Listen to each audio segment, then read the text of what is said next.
Now. Alright, so welcome to Kung Fu Havoc number 2. I'm going to make 3 videos. This time, sadly, my nephew won't be in them. But I do thank him. Shout out to Lil O.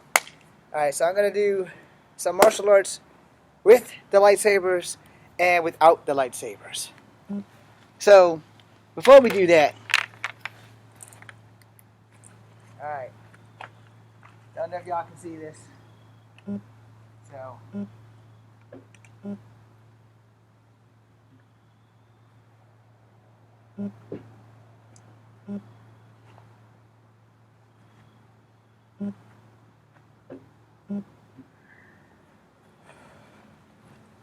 for y'all on Instagram, it's your triangle formation. For y'all on YouTube, so you want to know why I'm looking kind of funky in this footwork. Alright, so I'm not leaving this triangle. Hopefully y'all can see me. Alright, might adjust the some bitch a little bit to actually make it look more like a fucking triangle. Alright, I'm not leaving the triangle. The object is to protect the triangle. If you've done any martial arts, you've done Ghost Man training. And I'm probably going to need to bring that shit up, because y'all can't see shit. Alright.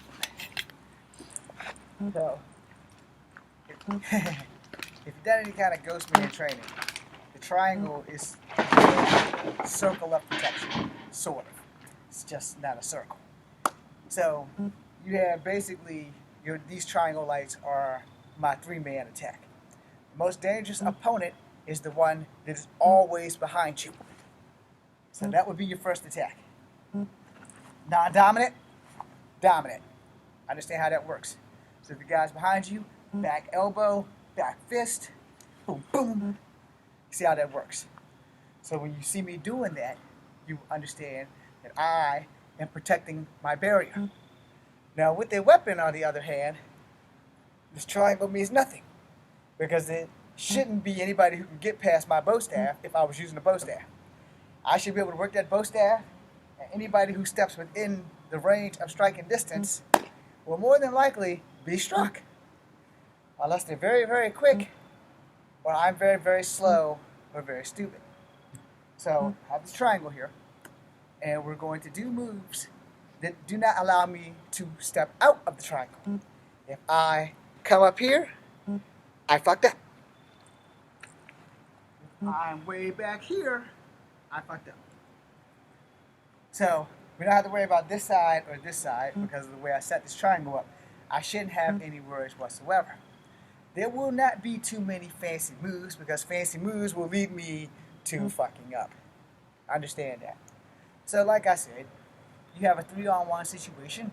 The worst opponent to hit are the 2 that you see, because that leaves you open for the guy that you don't see.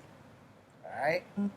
I will tell y'all a story about that. Not that I haven't told you this before, but I will tell you a story about that. When I worked at Kegler's, I had a friend that was this guy, who had a friend that was that guy, who had another friend who was that guy. Now this guy was my friend, so he was not even close to a threat to me. Where this guy was running his fucking mouth, and the threat was behind me. Rule number 1. The guy behind you will always be the most dangerous attacker when you are getting jumped. You can see the 2 in front of you, clear as day, unless you have a peripheral vision thing, or you're blind in one eye, or you don't have an eye. But that guy behind you knows that you don't have eyes in the back of your head unless you are a genetic mutant, and in that case, congratulations to you. I am not, so you have to learn how to use your hearing. So in this story, this guy who was talking shit to me, this guy was trying to talk shit to the guy talking shit to me, telling him to shut the fuck up. And the guy behind me, who I also saw walk that way. And all these guys were bigger than me, by the way. They were all a good 5'7". I'm 5'3" at best. I was like 17 or 18 when this was happening. So this guy's talking shit to me. This guy grabs me from the back. And he grabbed me from the back. My hands were bent like this. Let me come and show you. So now I'm fucking up. My hands was like this, and he was behind me in this kind of hug. And so I flipped him, and I landed on top of him. When I landed on top of him, I elbowed him in his sternum, and then I back rolled off of him, and I stood up. He couldn't fight no more because he was done. He was done because when I flipped him, it knocked the wind out of him, and when I elbowed him in the sternum, it knocked the rest of the wind out of him, giving him nothing to get up with. He got up probably purely by instinct, and sadly, all three of these cats was white. So when he got up, he couldn't move, and he had probably the most beautiful white girl I ever seen in my life. I have no idea where she is or what she looks like now, but she was very beautiful at the time. And she probably was also a mutant, because she was nowhere near this guy until my fist was really close to his face. The guy that was talking shit, he was just a deterrent. So they had a plan. The plan just didn't count on me being skillful. So when I went to hit the guy, again, she is where you guys are. He is at this triangle, because now he's no longer behind me, he's in front of me. And I'm about to hit him dead in his face. I'm trying to hit this bitch and put my fist through the front side of his face and pull it out the back side of his face. And I was having every intention of hurting him. And then she got in the way. Long story short, she started crying. I let them go. So a coworker of mine named Chris, big, tall, red-headed motherfucker, white fella, like 6'4", watched the whole shit unfold. How you doing, Chris? So this big, tall, white, linky dude, and he was cut. I mean, he was built like a motherfucker, but he was still tall and linky. He watched the whole thing, and he no longer teased me about my martial arts. His exact words were, "You a bad motherfucker, James. You bad as shit. You took on 2 dudes, man. 2, that was bad as shit." Now, being that I grew up in the projects, it's not like I haven't been jumped before. Yeah, it's just been a long time since I've been jumped. Anyway, not that I haven't jumped someone before, because yes, I've done that too. Anyway, me and him talked. I was like, "You watched the whole thing. Why you ain't come help me?" He's like, "You ain't need my help, Slick. You was awesome up there." Now, understand something. A person seeing the fight from the outside isn't the same as the person actually living the fight. So that being said, let us begin with this triangle training. All right. Again, you've seen what the triangle looks like for this video, so I'm not going to stop until I remove the triangle. So a lot of things you have to understand is your range of motion and your attacker. Again, the most dangerous attacker is the guy behind you. Boom, boom. That's a knee. Boom, boom. That was because that was the closest one. Now, had I been doing Taekwondo, when I kicked this guy with that move I just did, boom, I would have swung it on back around to that guy. But we're not doing Taekwondo. We're doing what the fuck works. All right? So in case you missed it, boom, boom, boom, boom, boom. All right? Now, that 3-step process, I had to do the worst to the guy behind me, because the guy behind me is, again, the most dangerous man in the fight. The 2 guys you see, water under a duck's bridge. That motherfucker that you don't is life and death. Always remember, the guy that you don't see is the guy that will end you. That's what you need to know. The guy that you can't see behind you is the guy that's going to bring you down. It's just that simple. So, I backhanded him. Well, it was an elbow first, excuse me.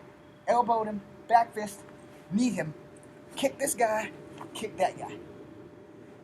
Now, normally, I would tell you, keep at least 1 foot on the ground. In that case, when you are getting jumped, you're going to do whatever the hell your body instructs you to do. So, in the case that I have enough standing distance, and I see these 2 guys, boom, I'm still going to kick that guy behind me first. Now, put myself in a position, boom, boom, so that I can kick these 2 guys. And with that, if you can see it, only 1 foot left the ground at a time. First kick, power leg, I kick this guy, boom. I put myself in this position, this guy's right here, boom, boom. I understand how that works. So, this way you understand that you can also kick. Now, against all odds, and I'm sorry, I'm about to be the biggest hypocrite on the planet, I generally never kick first. And the reason why I say that is a whole lot easier for you to get me on the ground if I already got 1 foot in the air. Alright? If I got both feet on the ground, it's going to be a little bit difficult for you to get me on the ground. So, in the event that my ass is on the ground, my feet being on the ground, and this guy's behind me, boom, I can elbow him, and I can use him to hit this guy and kick this guy. That's a scenario that's possible. I've never had to worry about that outside of making it into a movie, you know. But if I'm going to elbow this guy and ram him into this guy, there's a lot of options for this guy while I'm doing that. So elbow, ram, there you go. But that's a power move. But if he sees that coming, he can sweep my foot. He can duck and hit me in the testicles. He has a lot of options too. I got options. My options have to count. His options ain't got to count because he's the attacker. And I just took out 2 of his friends. So he's got to do what he got to do to level the playing field. Which is why you probably shouldn't do any spinning back kicks until you are in complete control and have them where you can see all of them at the same time. Which generally is a big epic fail in a fight. Which is why I said, first guy that you hit, boom, it's the guy behind you.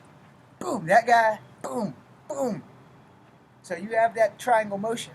So each time I've done this, I've did it with a different perspective. The reason why I did that is so that you understand that sometimes you don't have time to get your foot off the ground. And he's close enough where I can use my elbow. So I'm going to use my elbow. I'm going to use my elbow, and I'm going to use him as a shield. He's already hurt, so I got a shield or battering ram. Boom, boom. And I didn't let go of him. That's the key. Do not let go of him unless it's the only option that you have. Because you can still beat this guy while you're holding him. You know, like you elbowed him, so he's down in his guts. Boom, you ran him into his friend. Boom, you kicked his other friend. Boom, boom, boom. You know, boom. Somebody's going to get up.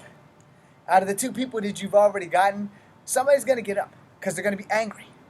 Their mind's going to get clouded. So in that, this is why that triangle thing comes in for them. Because if you know your leg range, my leg range just barely goes out that triangle. Now that's a very important thing that you need to know. Alright? I'm 5'3" and a half.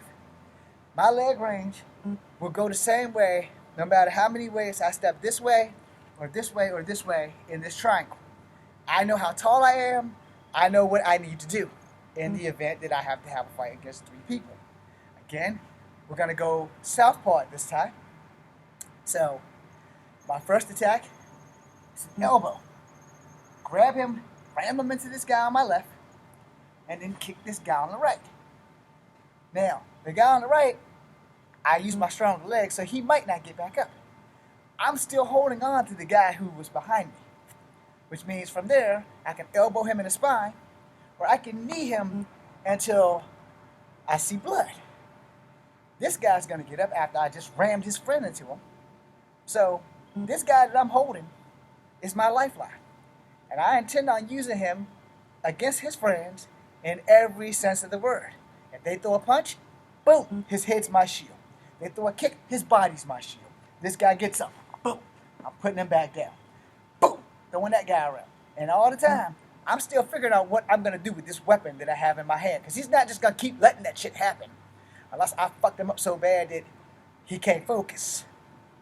And the thing about martial arts, a focused mind is a deadly mind. It's the most dangerous mind on the planet. It's a focused mind. Now what you need to understand, again, the most dangerous man is the guy that is behind you. We're going to go southpaw again, but this time we're going to do kicks. Alright?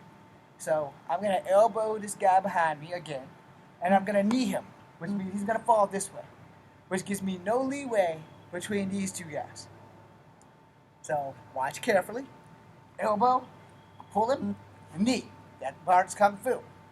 Now I got to worry about these 2, because I no longer got this guy. So, both gut shots. They'd probably be my best shot. A lot of people are weak in the gut. So, you don't have strong abs, I know where to hit you. So, if I'm doing that, I got less a chance of you being able to get up. Because if you can't breathe, you can't hurt me. It doesn't matter how big you are.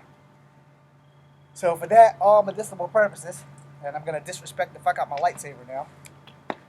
Like that. And like that. Got one. So for all medicinal purposes, I'm going to end this video on Complete Havoc number 2. and I'm going to make martial art videos.